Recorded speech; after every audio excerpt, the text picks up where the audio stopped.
Adesso è la volta del professore Raffaele Manduca, docente di storia moderna presso l'Università degli Studi di Messina. Ha partecipato a progetti di ricerca di interesse nazionale ed ha pubblicato numerosi saggi e monografie. Si è formato all'Università di Parigi, all'École des Santé, ed è studente di Sociales con Maurice Raymond. Dal 1998 al 2001 è stato docente invitato di storia della Chiesa in età moderna presso la Pontificia Facoltà Teologica San Giovanni Evangelista di Palermo.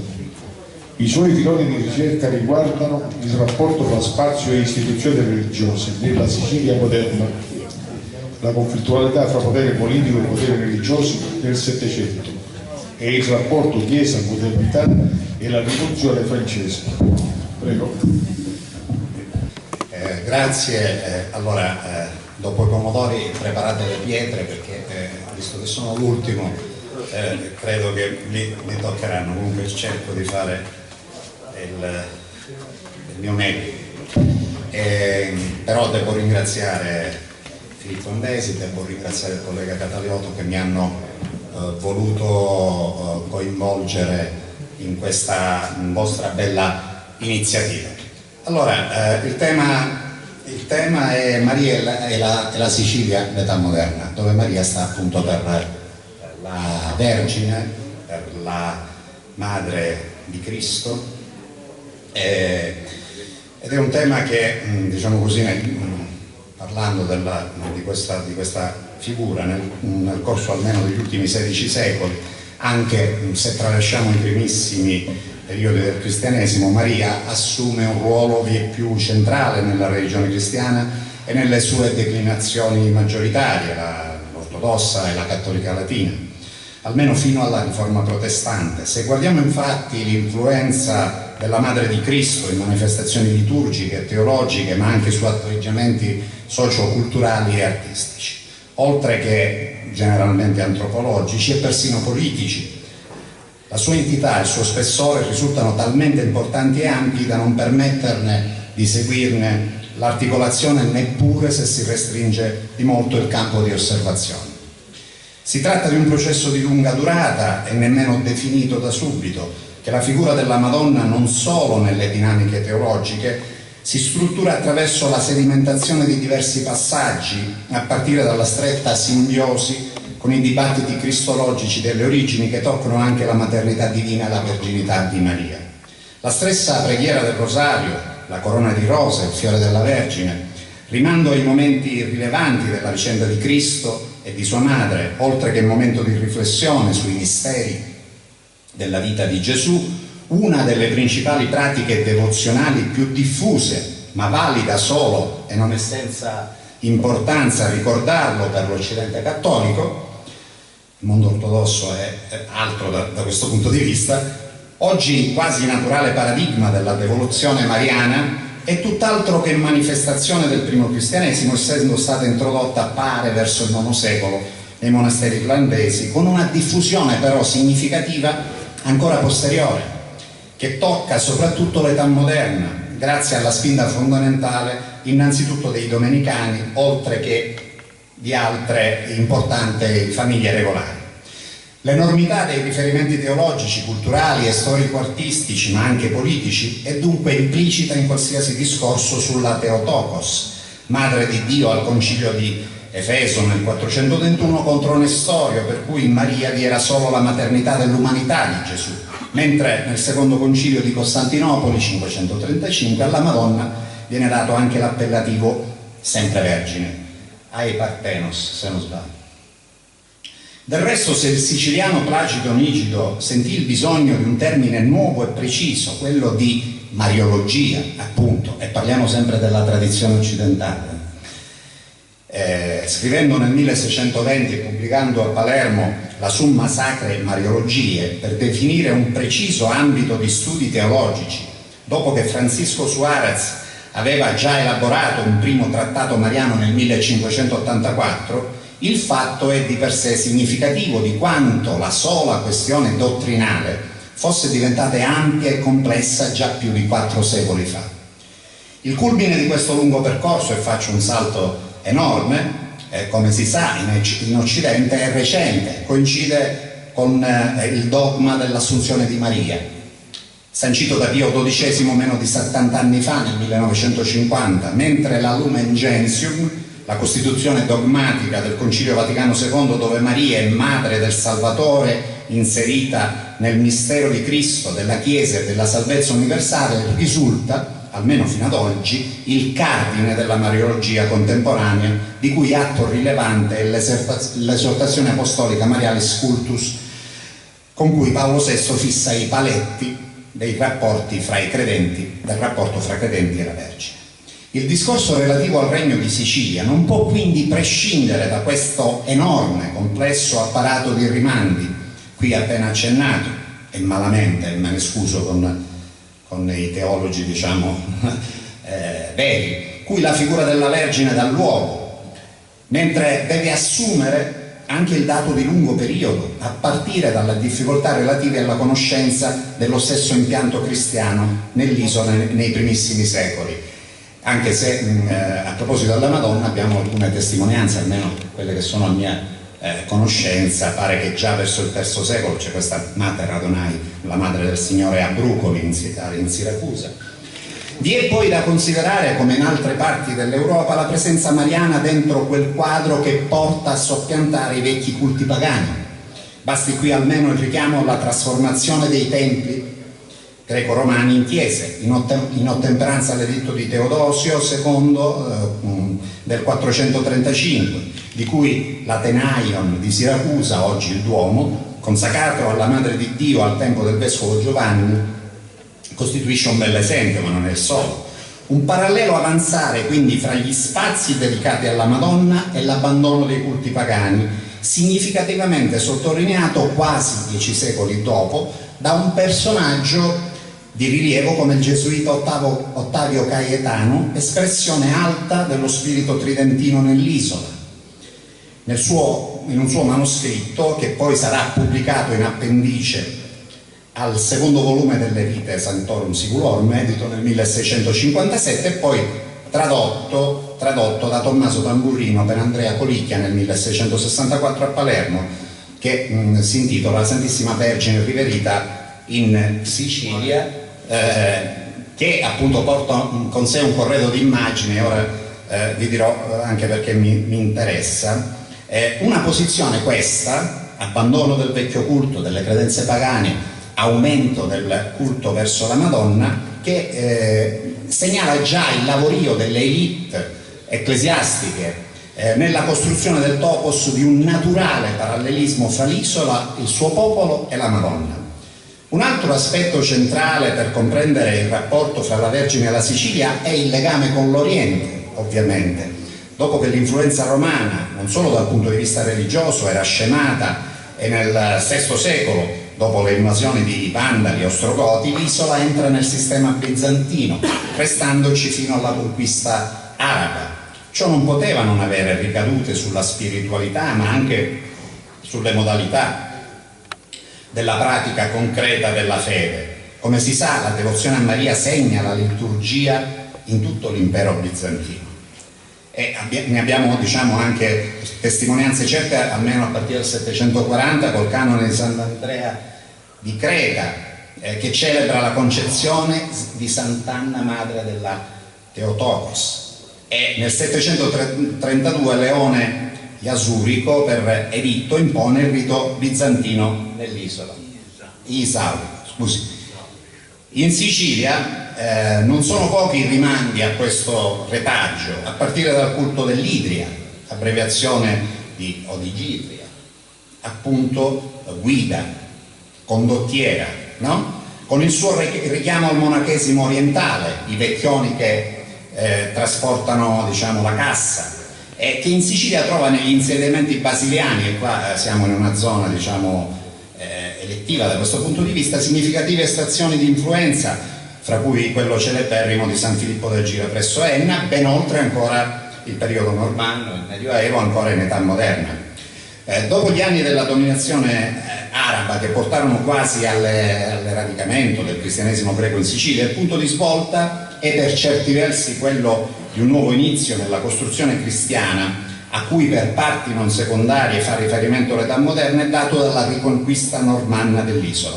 È da questo momento che il cristianesimo siciliano entra o rientra, fate voi, nell'orbita romana e papale, con significative variabili a partire dall'assetto liturgico particolare, il rito gallicano-siculo, che, come si sa, dura in Sicilia almeno, diciamo, ancora fino al 500, parte del 500. E nel paradigma istituzionale e disciplinare, il riferimento è naturalmente all'apostolica legazia e poi all'invenzione della Regia Monarchia, durato questo sì fino alla seconda metà dell'Ottocento.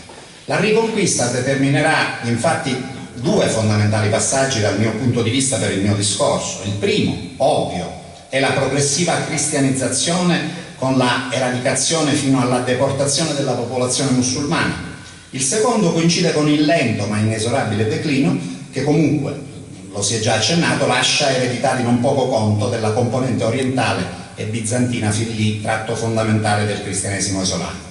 Intanto con i Normanni e i loro successori il culto mariano riceve nuova e intensa linfa e basti solo guardare alle dediche di alcune delle più importanti chiese episcopali del periodo, con il Duomo di Monreale dedicato alla madre di Dio, la tutta intemerata, che fa paradigma da questo punto di vista. Intanto va approfondito il rinvio al ruolo pedagogico della devozione alla Vergine nell'inculturazione del cristianesimo. Una dinamica questa incarnata nei territori attraverso la mediazione privilegiata degli ordini regolari attivi nella promozione di santuari mariani almeno dal V-VI secolo, Gibilmanna sui monti sopra Cefalù. Si tratta di entità che fanno segnare presenze di assoluta importanza proprio fra 5 e 600, mentre fondamentale risulta anche l'apporto alto di intellettuali come il già citato Caietano nel 500, di Placido Santeri, Messina nel 600, di Domenico Stanislao Alberti e del canonico Antonino Mongitore nel 700. Tutto questo amplificato da una intensa partecipazione del territorio dove si piantano pure non pochi momenti di devozione locale alla Vergine. Il culto mariano in Sicilia di conseguenza diventa, a mio modo di vedere, uno specchio significativo sia per l'elite che per i ceti più bassi, non solo di atteggiamenti e di identità religiosa, ma anche di appartenenza sociale e politica. È il caso della Madonna della Lettera di Messina, mi pare emblematico, che chiama in causa pure il più ampio contesto della monarchia composita iberica di cui la Sicilia è parte, e il riferimento stavolta è il voto sanguinario sull'Immacolata Concezione. Un dato questo che esalta l'importanza e la complessità con cui la Vergine pervade lo spazio locale. Si tratta in definitiva di una declinazione fondamentale del cristianesimo del territorio, di cui i vari titoli mariani danno un primo avviso e dove, sempre l'opera degli ordini, tenta di coniugare il culto in chiave teopedagogica in linea con le direttive del centro romano. Se, come affermava Pio XII in un radiomessaggio a chiusura del congresso mariano della Sicilia celebrato a Palermo il 17 ottobre del 54, l'isola è il feudo di Maria, cito, la presenza e la fisionomia della Vergine, come del cristianesimo in questo territorio, non è una condizione insita nell'ordine delle cose e della storia, ma va intesa, compresa e descritta nella sua natura processuale, per certi versi ancora in essere. Pensate alla Madonna delle Lacrime di Siracusa, individuando le tappe significative in cui sono state fatte scelte precise e messe in opera strategie che hanno portato a manifestazioni non solo devozionali e di culto proprie, configurando un paradigma abbastanza definito dove l'età moderna, mi pare, ricopra un posto anch'essa di primo piano. In questo quadro va sottolineata la rilevanza dell'apparato iconografico relativo alla Vergine, la cui importanza è evidente non solo nell'impianto edilizio religioso e nell'arredo degli edifici di culto, ma traspare anche da alcuni degli scritti e di quegli autori a cui ho fatto riferimento prima, di questi autori, diciamo, che danno una dignità teologica alta, appunto dal Caietano al Mongitore, che scrivono tutti diciamo sulla Madonna, dal Palermo Divoto a Maria Vergine, a Placido Samperi nel 600, allo stesso Stanislao Alberti, che scrive le meraviglie di Dio in onore della Santissima Madre riverita nelle sue celebri immagini in Sicilia e nelle isole circonvicine.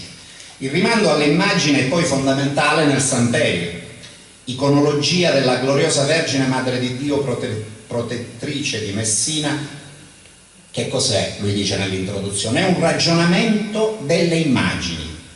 E cito ancora: abbiamo raccolto non senza fatica dagli originali le immagini di Nostra Signora quanto è stato possibile, al vivo, non tanto per saziare la curiosità di chi legga, quanto per destare gli animi a nuovi atti di interna devozione. Ricordatevi, di interna devozione, amor filiale verso la Vergine, dove assume addirittura un carattere di manifesto già nel titolo dell'opera, non solo quindi nella cultura popolare.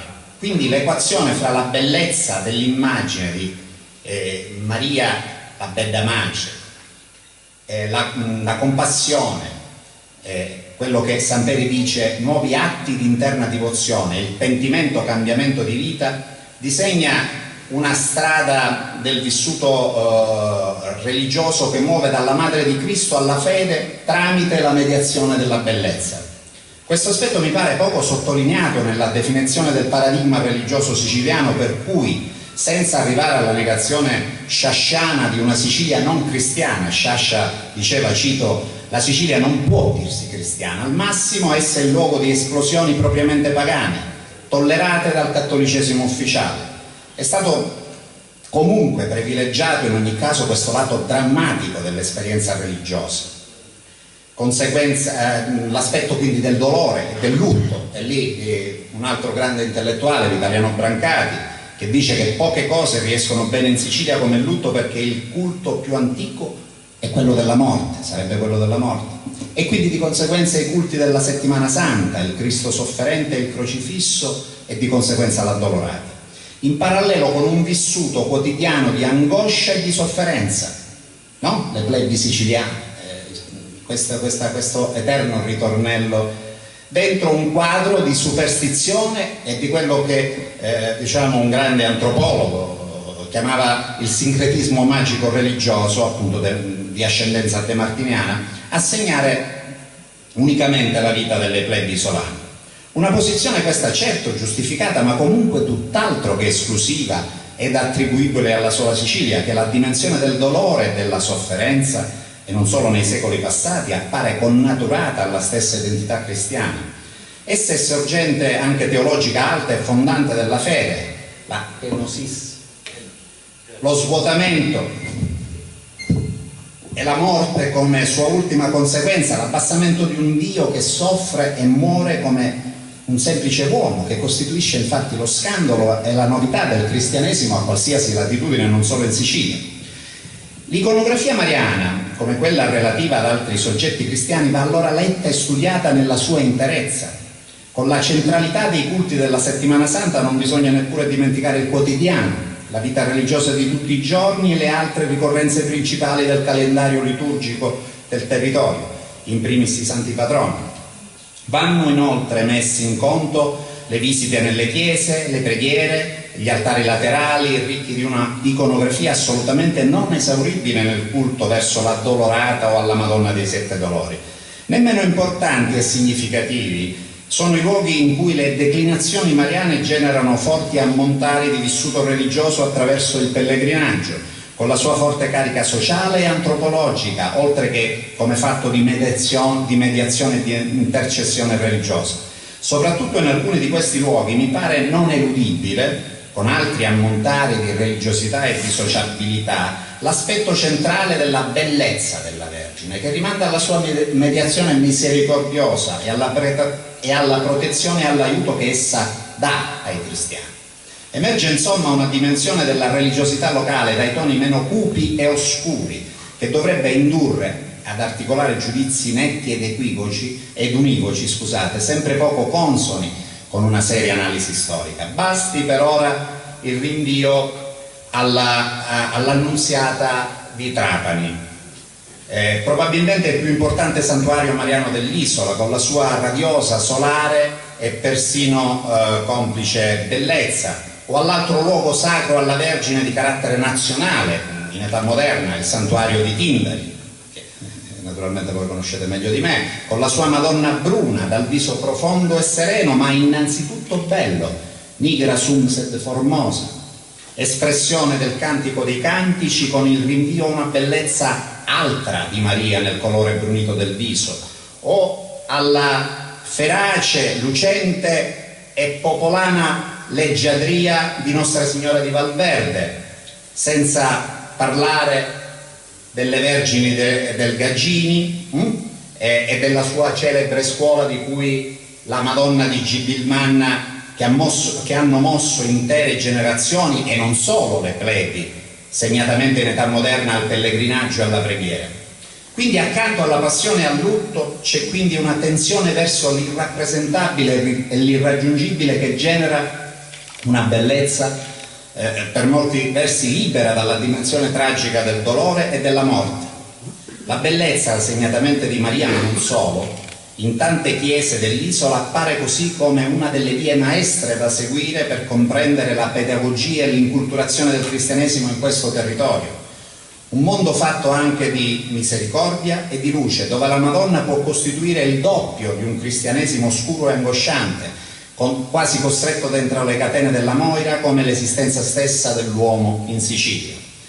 Per capire cosa vedevano i siciliani fra 500 e prima metà dell'Ottocento in questi luoghi, voglio mostrarvi alcune delle Madonne siciliane cui si riferisce il Caetani nel suo scritto che ho citato prima sulla Vergine.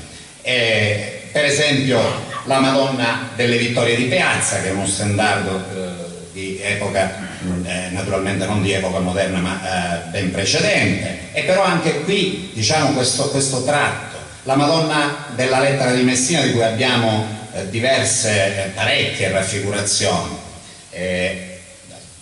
la Madonna di Portosalvo, vedete, anche questa sono tutte raffigurazioni dove, diciamo, il dolore, questi toni cupi della Settimana Santa non hanno nessuna ragion d'essere, sono figure solari. La Vergine non è percepita appunto nell'unica dimensione di madre angosciata che per tanta parte della cultura, dell'antropologia, diciamo, e anche degli intellettuali, grandi intellettuali anche siciliani, per carità, ma che mi permetto di dire, da questo punto di vista forse bisognerebbe articolare il giudizio. Santa Maria dei Miracoli di Siracusa, queste sono le immagini originali del Caietano. La Madonna del Ponte, Santa Maria dei Miracoli di Siracusa, scusate, la Madonna del Ponte di Caltagirone, Santa Maria della Grazia, patrona di Modica, e qua siamo già nel 600, alcune di queste immagini, guarda caso, sono tutte, come Santa Maria della Grazia di Modica, sono tutte immagini che stanno in chiese officiate dagli ordini religiosi, in questo caso prima i minimi, poi i carmelitani e poi i mercedari scanzi. Allora, un altro poligono, diciamo, lato del poligono mariano tocca quindi al ruolo degli ordini regolari, vero e proprio veicolo di promozione di questa devozione in Sicilia, come altrove. Emerge infatti una centralità evidente delle famiglie regolari, in primo luogo di basiliani e benedettini, ma poi anche di agostiniani, domenicani e francescani. Infatti la ricristianizzazione della Sicilia e poi il sempre maggiore adeguamento alla linea romano-papale, di cui il culto mariano non è parte secondaria, non sarebbe comprensibile senza guardare allo spessore quantitativo e qualitativo della presenza regolare in Sicilia. E quando parliamo di ordini religiosi e della Madonna, il riferimento è ai carmelitani, naturalmente, alla Madonna del Carmelo, ma anche alle varie declinazioni dell'Albero del Grande, albero francescano, fino ai Cappuccini, l'Immacolata, e gli agostiniani con la Madonna del Soccorso, i domenicani con la Madonna del Rosario. Ebbene, se solo si dà uno sguardo alla carta che riporta la presenza di queste famiglie religiose in Sicilia, questa è una carta che ho fatto per per una pubblicazione di ormai diversi anni fa, si capisce bene come l'estensione del culto della Madonna non abbia potuto non aumentare nel corso dei secoli. Questi sono i benedettini, ma ecco, questi sono gli agostiniani. Ognuno di quei puntini corrisponde a uno o due conventi. Cioè voi vedete che lo spazio siciliano è veramente informato da questi ordini religiosi. Andiamo avanti, gli agostiniani, guardate i carmelitani, ancora di più, guardate i domenicani, l'ordine dei predicatori, e se andiamo avanti, questi sono i francescani conventuali, e poi ecco perché gli osservanti. Quindi se voi sovrapponete tutte queste carte in un'unica carta, troverete che la Sicilia è coperta, siamo nel 1737, sì, è coperta fin nelle lande più desolate di ordini religiosi e della presenza degli ordini religiosi. Questi sono i francescani riformati, quindi pensate, e questi sono i cappuccini, guardate un po'. Pensate che nel 1737 c'erano più di 100 conventi cappuccini in Sicilia, quindi all'incirca uno ogni 3 centri abitati, anche con pochissimi abitanti. Quindi come si vede da queste carte, gli ordini non controllano solo la quasi totalità dei grandi santuari mariani a cui abbiamo fatto riferimento prima, da Trapani a Tindari, a Gibilman, che occorre anche considerare la miriade di chiese, anche di campagna, annesse ai cenobi e dedicati alla Madre di Cristo. Queste chiese hanno svolto un compito e un'azione teologica, oltre che di cultura e di religiosità popolare, una teologia che affonda le sue radici nella pietra, nell'immagine della Madre di Cristo lì venerata, che ha avuto una parte non trascurabile nella cristianizzazione di interi territori ancora nella prima età moderna. E pensate alla colonizzazione del latifondo vuoto della Sicilia del centro, Caltanissetta, Agrigento, diciamo lì una zona elettiva da questo punto di vista. Salto su un altro punto su cui bisognerebbe discutere a lungo, che è quello delle confraternite, no? Per capire un pochettino anche il ruolo che hanno avuto, il grande ruolo che hanno avuto nella amplificazione del culto e della devozione verso Maria. E però il richiamo alle confraternite mi consente di introdurre ancora un'altra variabile dell'equazione mariana, che è un'equazione, come capite, a più variabili, non come probabilmente ce l'hanno sempre presentata, no? Quella solo della Madonna dell'Addolorata. Infatti, se la Madre di Cristo costituisce un importante strumento di unità teologica e devozionale, allo stesso tempo l'isola però la assume e la declina con una quantità di titoli che diventano a loro volta espressione dell'identità locale, cittadina, o come si usava allora dire della patria, in cui il culto si impianta. Significativo è il caso della Madonna forse siamo andati troppo avanti, della Madonna del Soccorso e del suo background agostiniano, ma anche palermitano. Questo titolo nasce a Palermo e poi si espanderà in tutto, diciamo, l'orbe cattolico. Questo legame con lo spazio costituisce un aspetto fondante del rapporto fra Maria e l'isola. I tanti territori, infatti, ci raccontano ognuno del loro rapporto particolare, a partire dai termini stessi con cui la Vergine sta nell'area che l'accoglie.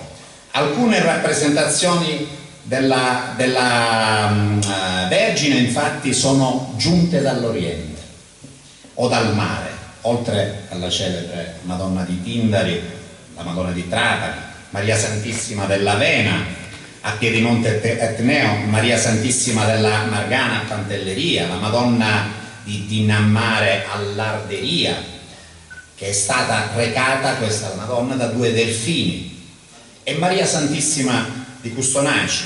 Altre sono state ritrovate da un contadino, da un viandante, come la Madonna della Daina di Marineo, la Madonna dei Miracoli di Alcamo, la Madonna delle Grazie, patrona di Modica, la Madonna della Scala a Castellammare del Golfo e Maria dell'Orto a Palermo, Maria Santissima della Ravanusa a San Giovanni la Punta, la Conadomini, bellissima, a Caltagirone, la Madonna della Rocca ad Alessandria della Rocca o Maria della Cava a Marsala, ma si potrebbe continuare.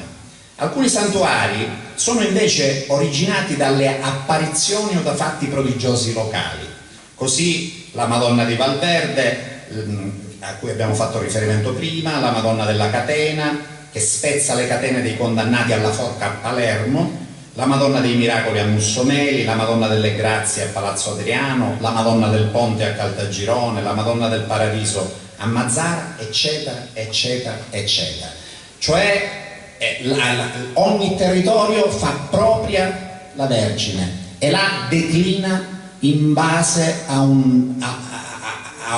quelle che sono le, diciamo, le aspettative e le passioni locali. Quindi c'è un'unità teologica fondamentale che è data appunto dalla figura della Vergine nell'ambito del cattolicesimo, però questa unità teologica è libera. No? Ogni territorio è in grado di prendere la Madonna e di darne una sua, di farla propria, di farla amica, di farla diventare, diciamo così, parte dello stesso territorio. L'ultimo aspetto a cui vorrei fare riferimento in questa, mi rendo conto, molto episodica e molto frammentaria esposizione, per definire, per cercare di chiudere questa equazione a più variabili del culto e della devozione mariana, è relativo alla questione dell'Immacolata e del cosiddetto voto sanguinario, dopo che il Concilio di Trento, nel decreto sul peccato originale, aveva espressamente escluso dalla trattazione la domanda sulla concezione di Maria. Perché? Perché mette in evidenza un altro aspetto diciamo così, del rapporto fra la Sicilia e la Vergine, un aspetto che non è propriamente religioso, ma un aspetto che ha innanzitutto una valenza politica e ideologica, che emerge anche sull'altra questione a cui ho fatto cenno e che qui, diciamo, nella provincia di Messina e soprattutto nella città di Messina, cioè la lettera, la cosiddetta, diciamo così, consegna di questa lettera agli ambasciatori che si sarebbero recati a trovare la Vergine, agli ambasciatori della città di Messina. Sappiamo benissimo come, diciamo, il problema è stato studiato, anche se secondo me si potrebbe forse andare oltre, anche da studiosi messinesi. Naturalmente lì c'è diciamo, un'invenzione in chiave politica, in chiave di identità cittadina, in quel contesto a cui si faceva riferimento anche prima, qualche altro, no? Del rapporto, diciamo, della lotta fra le capitali Palermo e Messina, quindi potere avere, dopo che Palermo, diciamo, Palermo in realtà viene dopo, no? L'invenzione di Santa Rosalia, però ecco, potere avere come propria protettrice, scusate, era la madre di Dio, chiaramente nobilitava una città, dava alla città uno status che tracimava oltre la dimensione religiosa e aveva una valenza non di poco conto. E allora perché dico del rapporto dell'isola con la Vergine in età moderna, che chiama in causa il legame con la Spagna, lo ricordava Luciano a proposito, che ha un influsso non eludibile su tutta la religiosità siciliana, almeno di età moderna. Come si sa, la gestazione del dogma proclamato dal Papa solo nel 1854 fu lunga ed ebbe in Sicilia un passaggio fondamentale nel quadro del secolare scontro teologico sull'Immacolata fra domenicani e francescani. I francescani sono sempre stati propugnatori dell'Immacolata Concezione di Maria, i domenicani, a partire da Tommaso, San Tommaso per noi, per la tradizione orientale un po' meno, anche se è considerato, ma un po' meno, era molto scettico su questa questione, no? Che la Madonna fosse... L'isola è in prima fila, in questo caso nel dibattito teologico alto in quei primi anni 40 del Settecento, proprio in conseguenza della proclamazione, dopo la peste di Palermo nel 600, da parte del Senato palermitano, poi del Presidente del Regno, poi ancora del Viceré, del voto di difendere la concezione immacolata di Maria usque ad sanguinis effusione, fino alla morte. Una nuova forma di martirio per Ludovico Antonio Muratori, che non la vedeva di buon occhio questa cosa. La Sicilia diviene così fra il 1740 e il 1743, in anni in cui la sensibilità religiosa tridentina stava avendo significative critiche. Siamo, diciamo, il jansenismo, l'illuminismo, l'attacco della modernità alla religione, paradigma e modello del dogma e della tradizione rispetto a chi? Innanzitutto il già citato Muratori era a favore di una pratica cristiana fatta di regolata e tranquilla devozione. La Sicilia è una specie di testa d'ariete di quello scontro che contrappone una religiosità passionale amplificata dallo spirito controriformista nelle manifestazioni teatrali e parossistiche tipiche del barocco, e quanti invece premevano per una devozione meno spettacolare e gridata, fatta di intimità e di ragione, oltre che di cuore e di passioni. Certo, la posta era più alta della difesa della religiosità siciliana, trattandosi di stabilire la posizione ufficiale cattolica rispetto non solo al voto sanguinario, ma a tutte queste forme devozionali che erano fortemente iscritte nell'identità delle popolazioni d'antico regime. Quindi schierarsi a favore o contro significava compiere una scelta di campo drastica, a favore di una fede mondata dagli eccessi della superstizione, attenta alla moderazione, muratoriana e alla sensibilità del secolo, o per una Chiesa che si facesse alleata e interprete di umori popolari nella lotta contro l'incipiente processo di secolarizzazione delle forme religiose. Per i siciliani però c'era anche dell'altro sul piatto, come emerge direttamente dalla posizione del gesuita palermitano Francesco Burgio, che fu il primo a dare il fuoco alle polveri, come si diceva allora, contro i Muratori, e che diede alle stampe il primo scritto in difesa del voto sanguinario che invece Muratori aveva criticato. Che cosa dice? Come lo giustifica Burgio, questo gesuita, la verità del voto sanguinario? La giustifica fondamentalmente dal fatto che esso è stato dimostrato essere vero perché è presente nel cristianesimo spagnolo. Nel cristianesimo spagnolo l'Immacolata Concezione è una verità forte, fondante, e in questo modo è bastante per poterla assumere come verità di fede. Voi capite bene che era quindi il problema religioso, sì, ma il problema è quello dell'appartenenza politica. Era l'appartenenza alla tradizione iberica e politicamente alla monarchia composita spagnola a dare al voto la sua stessa ragion d'essere. Come ognuno vede, si trattava con la religiosità, il dogma, di difendere una precisa collocazione ideologica e politica che aveva informato il regno almeno dal 400, diciamo. In anni immediatamente seguenti alla guerra di successione, che aveva prodotto in Sicilia brucianti spaccature come la controversia liparitana, e che vedeva la fine del dominio austriaco nel 1734 e il ritorno dell'influenza spagnola con Don Carlos di Borbone.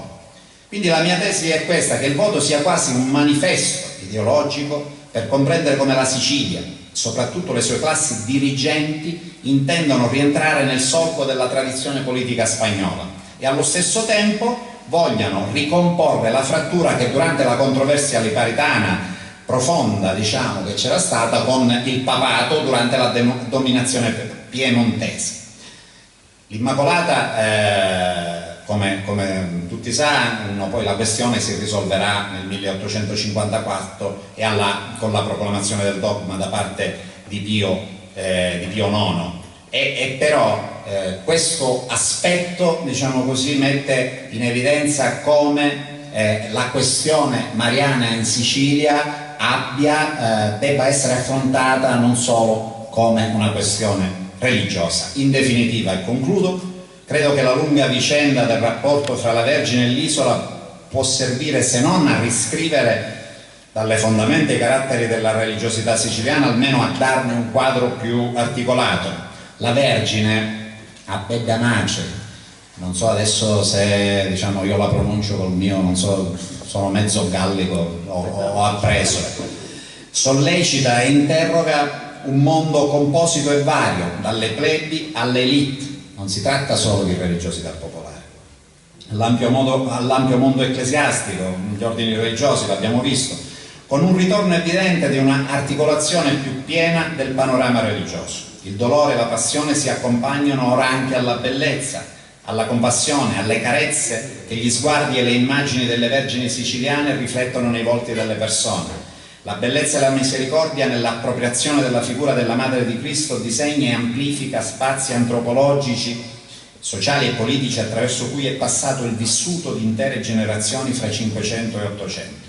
Essi possono certo essere espressione comunque di una periferia, la Sicilia, sociale e politica, ma non religiosa. Sì, una provincia nel vasto orbe cattolico, ma comunque partecipe delle dinamiche socio-religiose coeve, che reagisce anche politicamente e ideologicamente agli input provenienti dai centri, Roma e Madrid, da cui la Sicilia dipende, e dimostra una capacità di elaborazione di una vita religiosa non solo circoscrivibile nei parametri stretti della superstizione e del sincretismo demartiniano, ma a tratti capace di posizioni che avranno una qualche influenza nelle dinamiche del cattolicesimo. Grazie.